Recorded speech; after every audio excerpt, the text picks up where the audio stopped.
কালিয়াগঞ্জের জয়, দিদির উন্নয়নের জয়, কালিয়াগঞ্জের জয়, আমাদের অভিষেক বন্দ্যোপাধ্যায়ের জয়, বাংলার মানুষের জয়। যেভাবে দেখা যাচ্ছে বিরোধী দলনেতা এক একটা করে কটাক্ষ করে যাচ্ছে, সব থেকে বড় প্রকল্প হচ্ছে লক্ষ্মী ভাণ্ডার। ওরা বলছে যে ঠিক ভোটের আগে 500 থেকে 1000 টাকা বাড়িয়ে দেওয়া হচ্ছে, মহিলারা ভিক্ষা নিচ্ছে, কিন্তু 2026-এ আমরা যখন ক্ষমতায় আসবো তখন আমরা এটা 3000 টাকা করে নেবো। আপনার কোন চোখে দেখছেন এটা? আমরা দেখুন একটু খোলাখুলি বলি, ও 2026-এর নির্বাচনের পরে ওকে পাগলাগারদে ঢোকাবে ওদের দলে, শুভেন্দু অধিকারীকে। তোমাদের মতো যার কোনো বাংলার কৃষ্টি, বাংলার সৃষ্টি, বাংলার চেতনা যেটা ছিল সেই জায়গাটাকে কীভাবে নোংরা করছে। আমার মা, আমার বাংলার নেত্রী, বাংলার খেটে খাওয়া মানুষের নেত্রী মমতা ব্যানার্জির নামে কুৎসিত ভাষায় কথাবার্তা বলছে। কাজে সেই জায়গায় দাঁড়িয়ে ও যেসব কথাগুলো বলছে এর কোনো সদুত্তর দেওয়ার মতো একটা ভ্যান চালককেও বলবে যে ওর প্রশ্নের উত্তর আমরা দেবো, আর আমরা তো দলের কর্মী, আমরা ওই অপদার্থের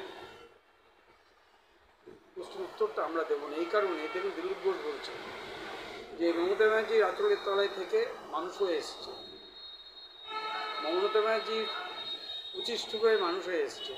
কাজে কত বড় বেইমান হয়ে ব্যক্তি স্বার্থ, চরিতার্থ করবার জন্য বৃহত্তর স্বার্থকে ধ্বংস করেছে।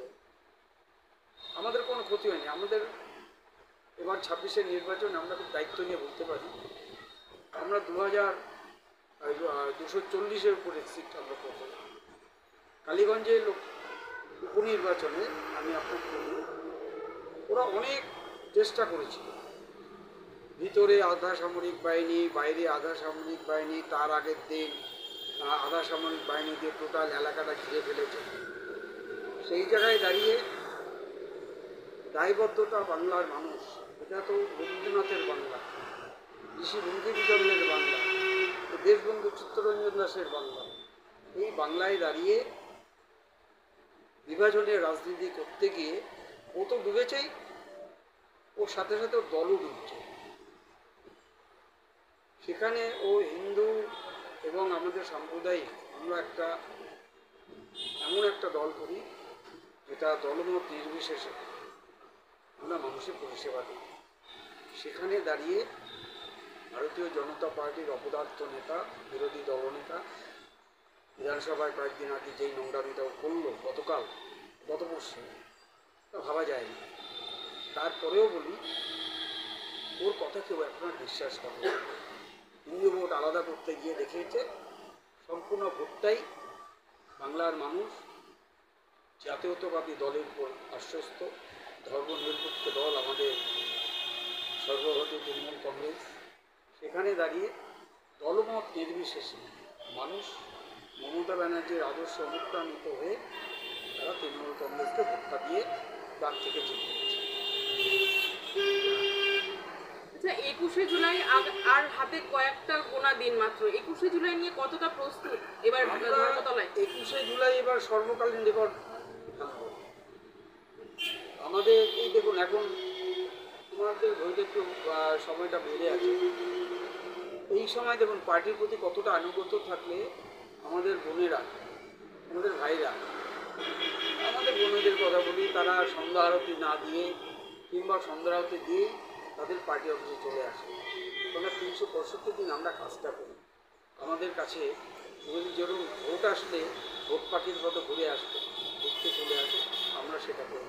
365 দিন দলমত নির্বিশেষে আপনারা এই ওয়ার্ডে দেখুন বহু বিজেপির পরিবারকে আমরা বাড়ি দিয়েছি, দলমত নির্বিশেষে ওদেরকে আমরা ভাতা দিয়েছি, লক্ষ্মীর ভাণ্ডার দিয়েছি, নির্মল আমাদের যে কাজকর্ম চলছে পৌরসভায় তাতে আমরা দলমত নির্বিশেষে মানুষকে আমরা কাজে নিয়োগ করেছি। 21শে জুলাই আমাদের কাছে একটা স্বপ্ন, 21শে জুলাই আমাদের কাছে একটা চেতনা, 21শে জুলাই আমাদের কাছে বাঁচার একটা স্বপ্নের জাগরণ। কাজে 21শে জুলাইতে আমরা এবার একদম রেকর্ড করব।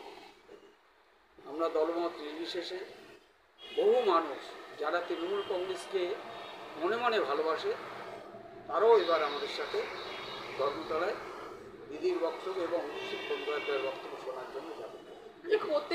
প্রত্যেক বছরই ওনার নতুন নতুন কোনো না কোনো চমক বা ম্যাজিক থাকে, তাহলে এবারের ম্যাজিকের কি আশা করছেন? দেখুন, আমরা দিদিকে ভালোবাসি, দিদির মুখবাক্য আমাদের কাছে শিরোধার্য।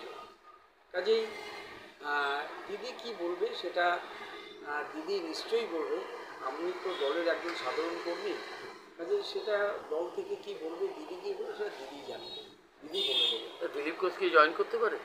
দিদি দেখুন, আমরা কাউকে মানুষকে প্রেরণা দেবো, তুমি ভালো কাজ করো, আমরা তোমার পাশে আছি।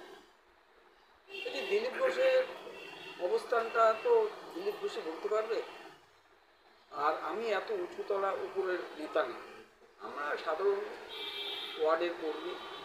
আমরা হাবড়াকে ভালোবাসি, হাবড়ার মানুষের জন্য আমাদের সবসময় আছে। এখানে দিলীপ ঘোষের ব্যাপারটা আমার মুখে বলা শোভা পায়নি। যে বিরোধীরা একটা হাতিয়ার করছে যে এবারে 21শে জুলাইয়ের ব্যানারে অভিষেক বন্দ্যোপাধ্যায়ের ছবি নেই।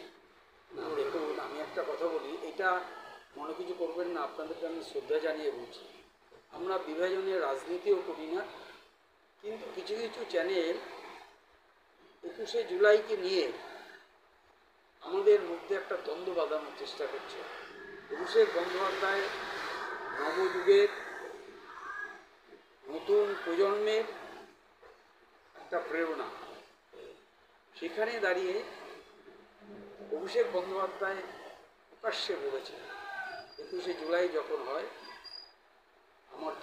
আমি তখন ছিলাম না। এক, 2 নম্বর হচ্ছে তার কাছে দিদি নেত্রী, বাংলার নেত্রী, কাজে দিদির ছবিটাই তো থাকবে। আমাদের তো মনে আছে, মনের মধ্যে গেঁথে আছে অভিষেক বন্দ্যোপাধ্যায়, মমতা ব্যানার্জি। 21শে জুলাই আপনার ওয়ার্ড থেকে আপনি সমস্ত ওয়ার্ডবাসীকে আপনার তরফ থেকে কি জানাবেন, কি বার্তা দেবেন আপনি? দেখুন, ওই 21শে জুলাই নিয়ে আজকে আমাদের ছেলেরা মেয়েরা ওয়ালিং করা শুরু করে দিয়েছে, দেখা শুরু করে দিয়েছে। বার্তা আমাদের একটাই, একটা সময় 2008 সালের আগে এখানে একটা মেয়ে রাস্তায় বেরোতে পারে। 2008 সালে আমি এই ওয়ার্ডের থেকে, আমার বাড়ি কামারথুলায়, আমি আগে ওই ওয়ার্ডের কাউন্সিলর ছিলাম।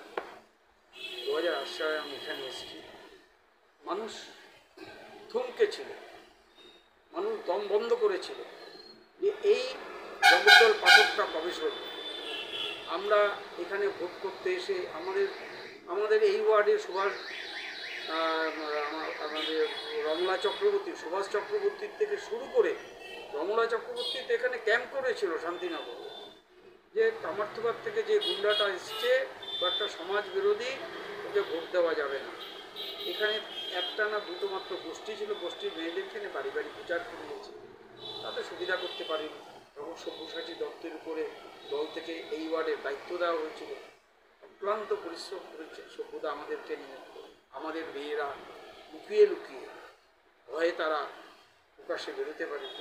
সেই জায়গায় দাঁড়িয়ে হাবড়া পৌরসভা 2 নম্বর ওয়ার্ডে এখন একটা মিছিল ডাকলে আমাদের এখান থেকে 600-700 মহিলা একদম, মানে আপনি যদি মনে করেন যে একটা দিন সময় দিয়ে আপনারা দেখাতে পারবেন না, বলবেন আমরা দলের নির্দেশ নেওয়ার পরে আমরা দেখিয়ে দেবো। 500-600 মহিলার সঙ্গে, ছেলেরা তো আলাদা আছে, শুধু মেয়েরা।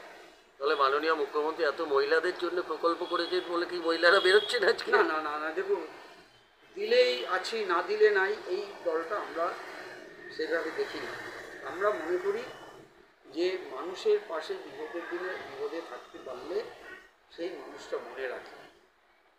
কাজেই সেখানে দাঁড়িয়ে চোখটা বুঝে আমরা তো মানুষকে বলি যে কী সিপিএমের জমানায় দেখেছেন যে কী অবস্থার মধ্যে এই ওয়ার্ডে 3টে লোক মাত্র ভাতা পেত।